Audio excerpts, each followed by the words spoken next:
नमस्कार साथियों, मैं सत्येंद्र एक बार फिर से आप सबका अपने YouTube परिवार जिसका नाम है त्रिश वसुंधरा में हार्दिक स्वागत और अभिनंदन करता हूं। जी हां साथियों, मैंने रेगुलर आपको वीडियो प्रोवाइड कराई है, कल भी वीडियो प्रोवाइड कराई, परसों भी कराई और आए कि ही दिन नहीं, जब तक आपका सैफई पैरामेडिकल अर्थात CP नेट की एग्ज़ाम नहीं हो जाएगी तब तक आपको रेगुलर वीडियो प्रोवाइड कराते रहेंगे।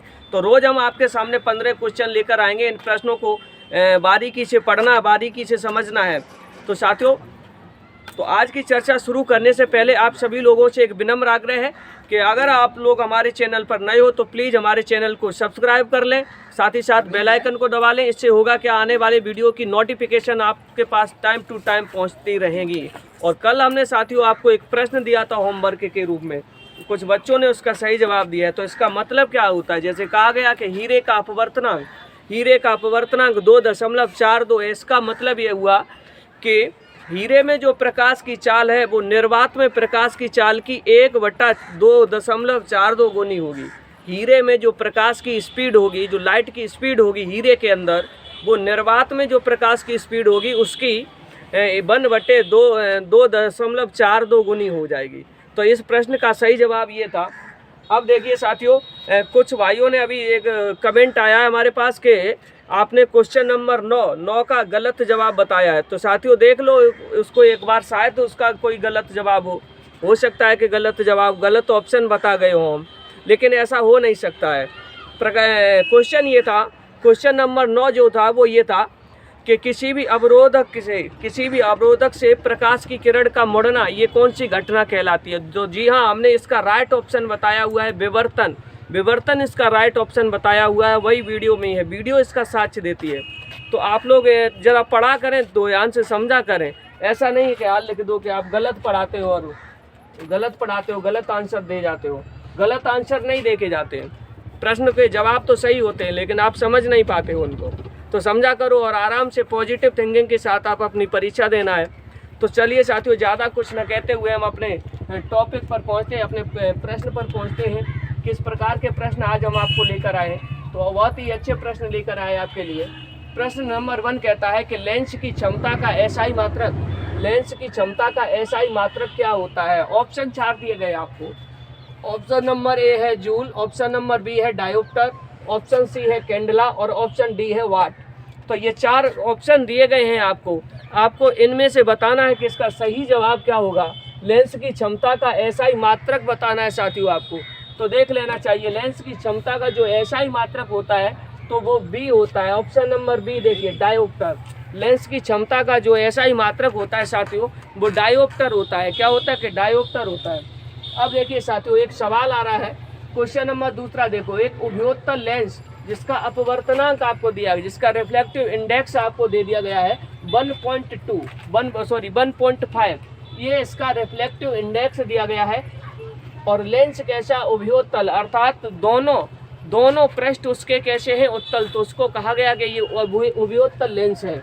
और रिफ्लेक्टिव इंडेक्स इसका 1.5 है कि प्रत्येक तल की वक्रता त्रिज्या दे दी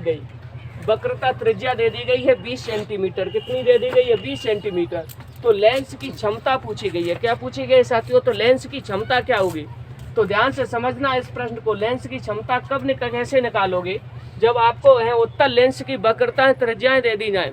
तो ध्यान रखें, एक ही या उभयोत्तल लेंस की वक्रताएं त्रिज्याएं आपस में जब समान हो तो एक की वक्रता त्रिज्या को माना जाता है कि -R1, दूसरे को माना जाता है -R2। तो R1 बराबर क्या होगा, -R2। अर्थात दोनों समान तो होंगी, लेकिन चिन्हों में कैसे ली जाएंगी, चिन्हों में ये विपरीत डायरेक्शन में ली जाएंगी। तो आपको क्या निकालना है, आपको निकालना है यहाँ पर कि लेंस की क्षमता क्या होगी। तो लेंस की क्षमता का सूत्र क्या होता है, लेंस की क्षमता का सूत्र होता है 1/f। और f किस में होनी चाहिए साथियों, f मीटर में होनी चाहिए।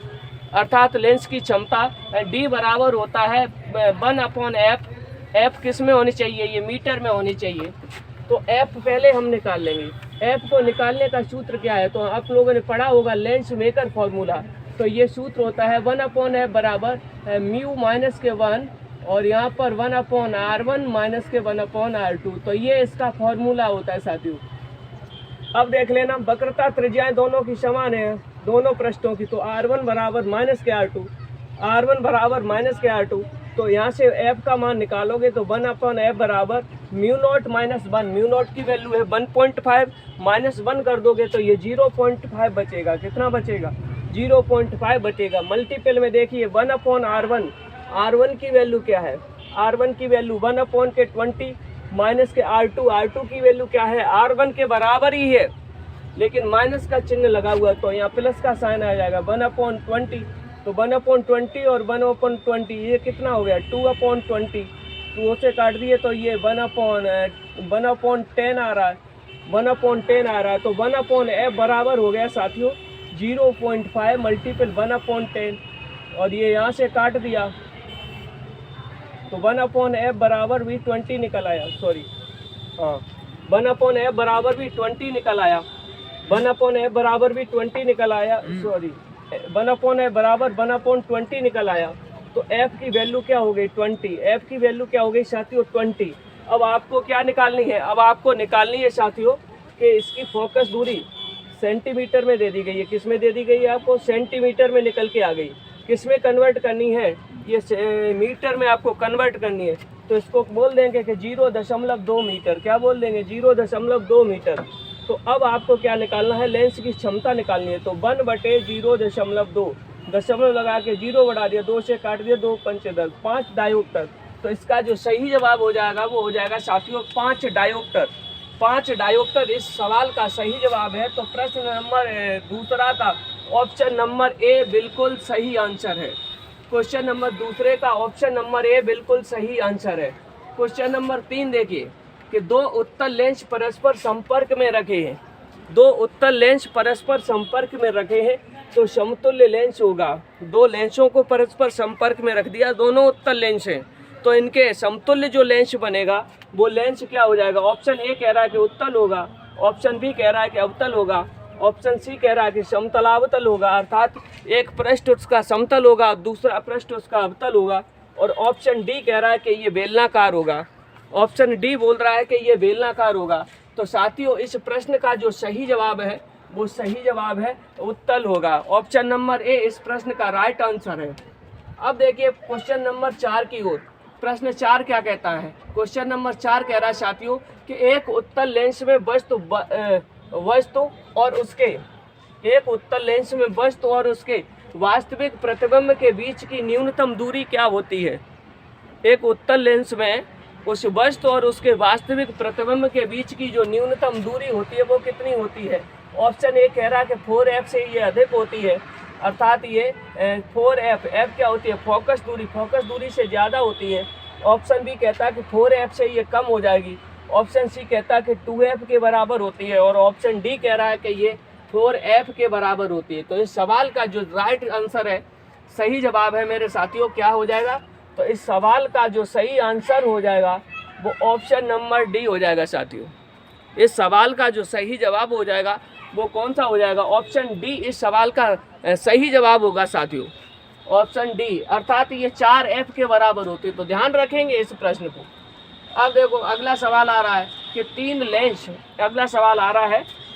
लेंस जिनकी फोकस दूरी क्रमशः 20 सेंटीमीटर, माइनस के 30 सेंटीमीटर और 60 सेंटीमीटर है, तो इनके संयोजन की कुल फोकस दूरी क्या हो जाएगी? तो 3 लेंस हैं साथियों, जिनकी फोकस दूरी क्रमशः दी गई है 20 सेंटीमीटर, माइनस के 30 सेंटीमीटर और 60 सेंटीमीटर है, तो इनके संयोजन की कुल फोकस दूरी क्या होगी? तो साथियों ध्यान रखना, लेंसों के संयोजन की कुल फोकस दूरी F बराबर निकालने को कह दिया जाए तो ये रिलेशन कुछ इस प्रकार से होता है कि 1/F बराबर 1/F1 plus 1/F2 plus 1/F3। इस प्रकार से चाहे कितने भी लेंस परस्पर संपर्क में रख दिए जाएं, उनके संयोजन की कुल फोकस दूरी निकल आती है। तो 1/F बराबर 1/20, पहले वाले के 20 सेंटीमीटर है, प्लस 1/F2, F2 की वैल्यू -30 है तो ये माइनस यहाँ आ जाएगा 30, प्लस 1/F3, F3 की वैल्यू कितनी है? 60, तो 1/60। तो देखिए साथियों 1/F बराबर इनका एलसीएम हो गया 60, 20 से डिवाइड किया तो ये 3 बार गया, तो 3 माइनस के 2, 30 से डिवाइड करोगे तो 2 बार जाएगा, प्लस के 60 से डिवाइड किया तो 1 बार गया, तो 1/F इक्वल टू हो गया 3 और 1 4, 4 में से 2 गए, 2/60 हो गए, 2 से काट दिया तो ये 30 बात करते हैं। तो 1/f बराबर 1/30, 1/f बराबर 1/30। तो साथियों यहाँ पर निकल आया है कि 1/f बराबर 1/30। तो f की वैल्यू हो गई 30 cm, f की वैल्यू हो गई 30 cm। तो देख लो option A 50 cm, option B कह रहा 30 cm, और आगे हम जाएंगे ही नहीं क्योंकि यहीं पर हमारा सवाल हो गया। वैसे ऑप्शन और थे, ऑप्शन सी कह रहा था कि 20 सेंटीमीटर है, ऑप्शन डी कह रहा था कि ये 10 सेंटीमीटर है। तो प्रश्न ऑप्शन तो और थे, लेकिन इसका जो सही जवाब था वो 30 सेंटीमीटर है। तो इस प्रकार से संयोजन की फोकस दूरी निकाली जाती है। अब देखो यहाँ पर एक सवाल कह रहा है कि यदि समान फोकस दूरी के दो अभिसारी लेंस है, कोई दो अभिसारी लेंस है, अभिसारी लेंस उत्तल लेंस को कहा जाता है। क्यों? क्योंकि ये सूर्य से आने वाली प्रकाश किरणों को अभिसारित कर देता है, अर्थात ये एकत्रित कर देता है। सूर्य से आने वाली समस्त प्रकाश किरणों जो समांतर आ रही हैं इस उत्तल लेंस से होकर गुजरेंगी तो वो क्या करता है? एकत्रित कर देता है। एकत्रित होने को साइंटिफिक लैंग्वेज में बोलते हैं कि इसकी प्रकृति जो है वो अभिसारी है। तो देखिए साथियों कि यदि समान फोकस दूरी के दो अभिसारी लेंस हैं, एक दूसरे के संपर्क में रखे हो तो इस संयोजन की कुल फोकस दूरी क्या होगी? तो देखिए साथियों यहाँ क्या हो जाएगा, F1 बराबर F2, अर्थात दोनों की फोकस दूरी कैसी है? बराबर। और बराबर फोकस दूरी मान लिया कि ये F के समतुल्य हैं, ये F के समतुल्य हैं। तो इनके संयोजन की कुल फोकस दूरी क्या होगी? तो संयोजन की कुल फोकस दूरी F बराबर, इसको भी मान लिया 1/f। तो कुल फोकस दूरी 1/f बराबर 1/f प्लस 1/f। इसको संयोजन की कुल फोकस दूरी को कुछ मान लो, यहाँ पर क्या मान लो? f डैश मान लो। चलो 1/f डैश बराबर 1/f प्लस 1/f, इसका लासा हो गया f, तो 2/f। तो 1/f बराबर क्या हो गया? 2/f। तो f की वैल्यू निकालेंगे तो क्या हो जाएगी? f/2। क्या हो जाएगी? f/2। तो इस प्रश्न का सही जवाब देखिए, ऑप्शन ए कह रहा है f, ऑप्शन बी कह रहा है 2f, और ऑप्शन सी कहता है कि f/2, और ऑप्शन डी कह रहा है मेरे साथियों के 3f। तो इसका सही जवाब क्या है? आपको यहाँ पर जो हमने न्यूमेरिकल कराया इससे पता चल रहा होगा कि इसका जो सही जवाब होगा वो f/2 होगा, अर्थात ऑप्शन नंबर सी इस प्रश्न का सही जवाब है मेरे साथियों। क्वेश्चन नंबर 7 देखिए, प्रश्न नंबर 7 क्या कहता है? क्वेश्चन नंबर 7 कहता है कि किसी लेंस की फोकस दूरी f मीटर है तो उसकी क्षमता का मान, तो उसकी क्षमता का मान क्या हो जाएगा? तो क्षमता का मान क्या हुआ करता है? तो किसी लेंस की फोकस दूरी f मीटर में दे दी गई है तो उस लेंस की क्षमता क्या हो जाएगी? तो ऑप्शन ए कह रहा है कि f डायोप्टर, ऑप्शन बी कहता है कि 1/f डायोप्टर, ऑप्शन सी कह रहा है कि 1 - के f डायोप्टर, और ऑप्शन डी कह रहा है कि 100/f डायोप्टर। ऑप्शन डी कह रहा है कि 100/f डायोप्टर। तो इसका सही जवाब क्या हो जाएगा? तो फोकस दूरी मीटर में दी गई हो तो क्षमता डी बराबर हो जाती है, अर्थात P बराबर हो जाती है 1/f, और f किस में होनी चाहिए? कि मीटर में। तो f तो मीटर में दी गई थी, अर्थात B जो है इस प्रश्न का सही जवाब होगा। तो इस प्रकार से साथियों आपके यहाँ पर 7 क्वेश्चन हमने तैयार कराए। अब देखना आगे 8वें सवाल से। तो इस प्रकार से देखिए साथियों, अब 8वां सवाल आपके सामने क्या है? 8वां प्रश्न ये है कि जब श्वेत प्रकाश किरण का मीन्स सूर्य से आने वाली प्रकाश किरण को श्वेत प्रकाश किरण कहा जाता है। ये अलग अलग रंगों का मिश्रण होती है जिसे आप विबग्योर के नाम से जानते हैं। तो जब श्वेत प्रकाश किरण लेंस में प्रवेश करती है तो निम्न में से किसमें परिवर्तन होता है? 4 ऑप्शन आपके सामने दिए गए हैं, आपके सामने 4 ऑप्शन दिए गए हैं। ऑप्शन ए कह रहा है कि वेग और तरंग दैर्ध्य में परिवर्तन होता है, ऑप्शन बी कहता है कि केवल तरंग दैर्ध्य में परिवर्तन होता है, और ऑप्शन सी कहता है कि केवल वेग में परिवर्तन होता है, और ऑप्शन डी कह रहा है कि आवृत्ति बदल जाती है, फ्रीक्वेंसी बदल जाती है। तो देखिए साथियों क्या इसका सही जवाब होगा? तो सही जवाब देखना, तो वेग और तरंग दैर्ध्य, अर्थात वेग भी बदलता है और तरंग दैर्ध्य भी बदलती है, दोनों चीजें बदल जाती है। तो सही जवाब इस प्रश्न का होगा option number A. Option number A इस प्रश्न का सही जवाब है मेरे साथियों। अब देखिए साथियों क्वेश्चन नंबर 9, जो 9वां प्रश्न है, क्वेश्चन नंबर 9 ये कहता है कि अपवर्तनांक म्यू और क्रांतिक कोण के बीच का सही संबंध क्या होता है? अपवर्तनांक म्यू और क्रांतिक कोण सी के बीच का जो सही रिलेशन है वो सही रिलेशन क्या है? तो ऑप्शन आपके सामने दिए गए हैं। ऑप्शन ए कह रहा है मेरे साथियों कि म्यू बराबर होता है sin c, अर्थात अपवर्तनांक अपवर्तनांक क्रांतिक कोण की ज्या के बराबर होता है। अपवर्तनांक क्रांतिक कोण की ज्या अर्थात साइन के बराबर होता है। ऑप्शन बी कहता है कि म्यू बटे साइन सी बराबर होता है, म्यू बटे साइन सी बराबर होता है 1। तो मुझे नहीं लगता कि इस ऑप्शन में और इस ऑप्शन में कोई फर्क है। जब ये वाला सही नहीं हुआ तो ये वाला भी सही नहीं होगा। उसका रीजन है साइन सी को इधर भेज दोगे तो म्यू बराबर साइन सी ही यहाँ पर रखा हुआ है। ऑप्शन सी देखिए साथियों कि म्यू बराबर 1 साइन सी। तो जी हाँ, ब्लॉक कर दीजिएगा इसको। ये राइट ऑप्शन है इस प्रश्न का। इस प्रश्न का जो है राइट ऑप्शन है अपवर्तनांक और क्रांतिक कोण के बीच में जो सही संबंध होता है वो होता है म्यू। यहाँ पर दोनों ऑप्शन सही कैसे दे दिए गए, ये भी ऑप्शन सही है। तो एक काम करिए, यहाँ ऑप्शन गलत लिख दिया। तो यहाँ इस सवाल के जो है साथियों दोनों प्रश्न सही हो सकते हैं। दोनों सवाल, ये भी सही है और ये भी सही है। इस सवाल के दोनों ऑप्शन यहाँ पर लिख दिए गए हैं, दोनों के दोनों सही है। वाई मिस्टेक ऐसा हुआ होगा। तो सी बराबर म्यू बराबर 1 साइन सी और म्यू बराबर साइन इनवर्स सी, दोनों का एक ही मतलब है। साइन सी को आप ऊपर भेज दोगे, साइन इनवर्स सी हो जाएगा। तो दोनों ही ऑप्शन इस प्रश्न के दोनों ऑप्शन सी और डी दोनों ही सही है। क्वेश्चन नंबर 10 देखिए साथियों। प्रश्न नंबर 10 क्या कहता है कि न्यूटन का सूत्र किसे कहा जाता है। न्यूटन का सूत्र किसे कहा जाता है। तो देखिए ए बराबर कह रहा है कि x1 x2 बराबर f1 f2। ऑप्शन बी कह रहा है कि 1/x1 बराबर मल्टीपल x2 बराबर f1/f2। ऑप्शन सी देखिए क्या कहता है। ऑप्शन सी कह रहा है मेरे साथियों कि x1 प्लस x2 बराबर f1 plus f2, x1 plus x2 बराबर f1 प्लस f2। और ऑप्शन डी कह रहा है कि f1 प्लस f2 बराबर x1 इंटू x2। तो इनमें से सही जवाब, जिसे न्यूटन का सूत्र कहा जाता है, प्रकाशिकी में बहुत पढ़े होंगे, इसके ऑप्टिक्स जब आपने पढ़ी होगी तो बहुत पढ़े होंगे, न्यूटन का सूत्र आता है। तो ध्यान रखना साथियों, x1 x2 बराबर f1 और f2, x1 इंटू x2 बराबर f1 इंटू f2। तो सही जवाब इसका होगा option number A. Option number A इसका सही जवाब है। अब क्वेश्चन नंबर 11, सूर्योदय तथा सूर्यास्त के समय सूर्य लाल दिखाई क्यों देता है। सूर्योदय एवं सूर्यास्त के समय सूर्य लाल दिखाई क्यों देता है, क्या कारण है, इसका कारण बताना है कि किस कारण से ये सूर्योदय और सूर्यास्त के समय सूर्य लाल दिखाई देता है। तो ऑप्शन ए देखिए साथियों, ऑप्शन ए कह रहा है कि ये अपवर्तन के कारण दिखाई देता है। ऑप्शन बी कहता है कि ये विवर्तन के कारण दिखाई देता है। ऑप्शन सी कह रहा है कि ये प्रकीर्णन के कारण दिखाई दे रहा है।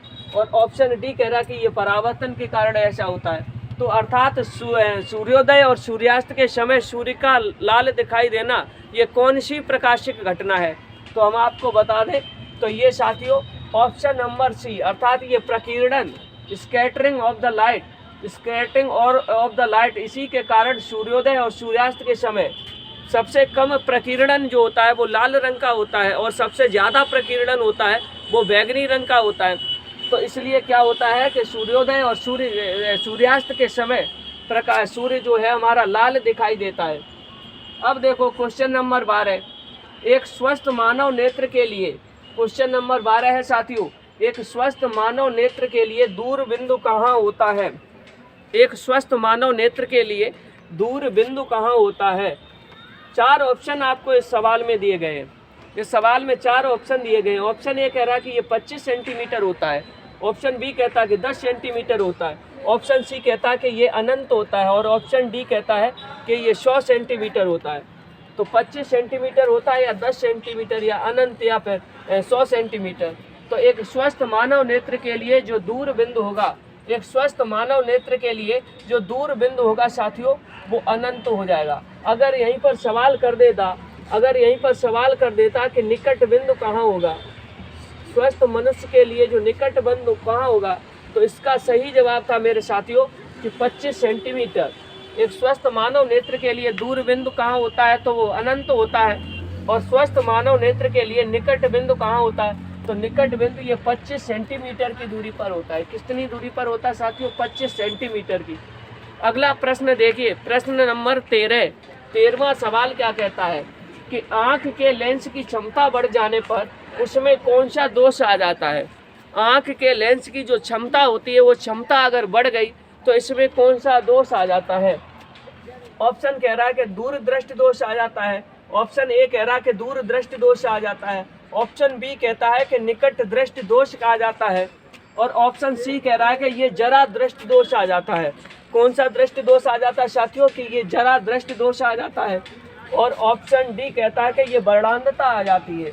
ऑप्शन डी बोल रहा है कि वर्णांधता आ जाती है। तो इस सवाल का जो सही जवाब होगा मेरे साथियों, वो सही जवाब होगा ऑप्शन बी। बिल्कुल राइट आंसर है इसका। ऑप्शन बी इसका सही जवाब है कि निकट दृष्टि दोष। तो ध्यान रखेंगे, आंख के लेंस की क्षमता अगर बढ़ रही है तो समझ लो उसमें कौन सा दोष आ जाएगा। लेंस की क्षमता बढ़ रही है तो उसमें निकट दृष्टि दोष आ जाएगा। क्वेश्चन नंबर 14 देखिए, 14 प्रश्न देखिए।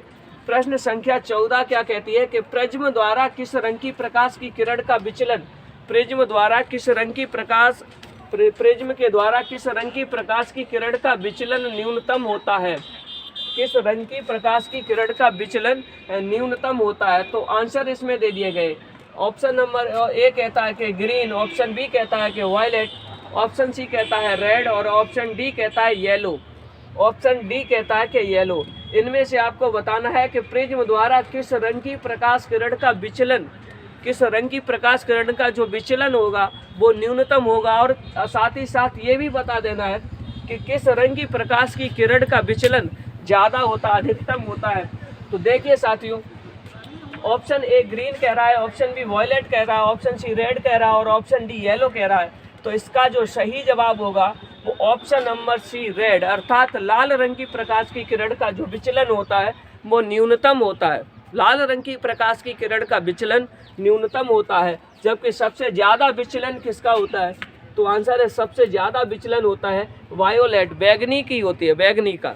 बैगनी रंग की प्रकाश किरण का विचलन सबसे ज़्यादा और लाल रंग की प्रकाश की किरण का विचलन सबसे कम होता है। रीजन इसका ये है कि लाल रंग की प्रकाश की किरण की जो तरंग दैर्ध्य होती है वो सबसे ज़्यादा होती है, इसलिए इसका विचलन बहुत कम होता है। और वायलेट, जो वायलेट अर्थात बैगनी रंग की प्रकाश की किरण की तरंग दैर्ध्य वो सबसे कम होती है, इसलिए इसका विचलन ज़्यादा होता है।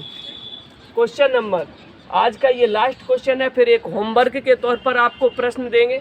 तो देखिए साथियों, इंद्रधनुष किस प्रकाशिक घटना पर आधारित है? इंद्रधनुष किस प्रकाशिक घटना पर आधारित है? 4 ऑप्शन आपको दिए गए हैं, अपवर्तन, आंतरिक परावर्तन, परिक्षेपण या फिर ये सभी। तो इंद्रधनुष किस प्रकाशिक घटना पर आधारित है मेरे लाडलो? इंद्रधनुष किस प्रकाशिक घटना पर आधारित है? तो ऑप्शन ए कह रहा है कि अपवर्तन पर, ऑप्शन बी कह रहा है आंतरिक परावर्तन पर और ऑप्शन सी कहता है मेरे साथियों कि ये परिक्षेपण पर आधारित है। ऑप्शन सी कहता है कि ये परिक्षेपण पर आधारित है और ऑप्शन डी कह रहा है कि ये सभी। तो हम आपको सही जवाब बता देंगे इसका। तो इसका जो सही जवाब है option number D, option number D इसका सही जवाब है। इसमें सब कुछ होता है, अपवर्तन भी होता है, आंतरिक परावर्तन भी होता है, परिक्षेपण भी होता है, ये सभी होता है इसके अंदर। तो इसका जो सही जवाब है मेरे लाडलो वो option number D, option number D इस प्रश्न का सही जवाब है। तो हम देखिए साथियों, इस प्रकार से आपको ये 15 क्वेश्चन जो हम आपको लेके आए थे, ये 15 क्वेश्चन आपके तैयार होते हैं। 15 क्वेश्चन की सीरीज डेली आपको सुबह 6 बजे से पहले डेली सुबह 6 बजे से पहले ये सीरीज आपको मिल जाया करेगी। 15 क्वेश्चन मिल जाया करेंगे। इनमें आप आकलन किया करो, जिस सवाल को हम बताएं उसका जवाब दिया करो और देख लेना वो 9 क्वेश्चन नंबर जो 9 था, एक बार देख लेना उसको। 9 था क्वेश्चन नंबर, उसको देख लेना कि उसका सही जवाब क्या होगा। सब लोग इंटरनेट से जुड़े हुए हो, वैसे भी आप देख सकते हो, ठीक है। तो आप सभी लोग के लिए ये आज की सीरीज यहाँ पर तैयार होती है। एक सही एक जवाब, एक प्रश्न हम पूछ रहे हैं, यहाँ पर एक प्रश्न देंगे आपको। ये प्रश्न का जवाब आपको देना है कमेंट बॉक्स में। इस प्रश्न का जवाब आपको कमेंट बॉक्स में देना है। प्रश्न का जवाब आपको कमेंट बॉक्स में देना है। प्रश्न क्या रहा? तो सवाल ये रहा हमारा कि प्राथमिक इंद्रधनुष, सवाल ये रहा कि प्राथमिक इंद्रधनुष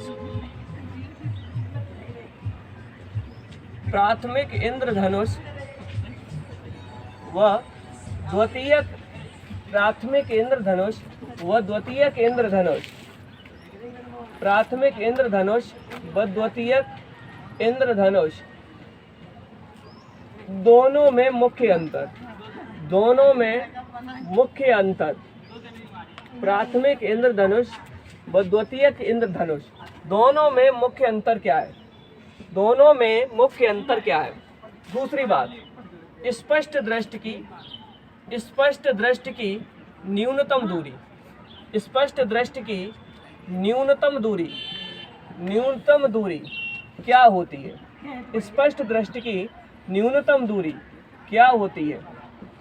अगला क्वेश्चन देखिए साथियों, ये प्रश्न भी आपको करना है कि दूर दृष्टि दोष के निवारण के लिए, दूर दृष्टि दोष के निवारण के लिए, दूर दृष्टि दोष के निवारण के लिए, दूर दृष्टि दोष के निवारण के लिए, दूर दृष्टि दोष के निवारण के लिए किस लेंस का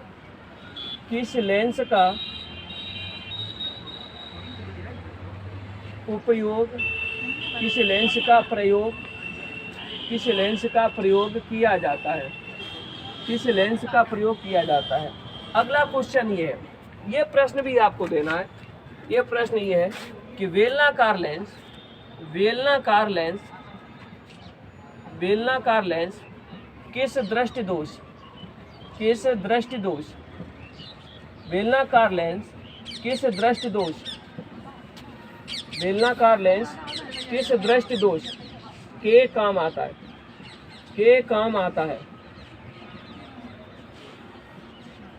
बेलनाकार लेंस किस दृष्टि दोष के काम आता है। तो साथियों 15 क्वेश्चन 4 क्वेश्चन ये होमवर्क के तौर पर, इस प्रकार से 15 और 4 19, इन 19 प्रश्नों को आपको दे रहा हूँ। इन प्रश्नों के जवाब ढूंढना, पढ़ना। इसके बाद आपको हमारी जो अगली वीडियो है अगले दिन आपको सुबह 6 बजे से पहले प्राप्त हो जाएगी। तो साथियों अगर हमारी वीडियो अच्छी लगती हो तो इस चैनल को सब्सक्राइब कर लें, इस वीडियो को शेयर किया करो, कमेंट किया करो, लाइक किया करो, और अच्छी न लगे तो डिसलाइक कर दिया करो मेरे साथियों। चलिए आज के लिए बस इतना ही, आगे कल मिलेंगे, फिर वीडियो लेकर आएंगे।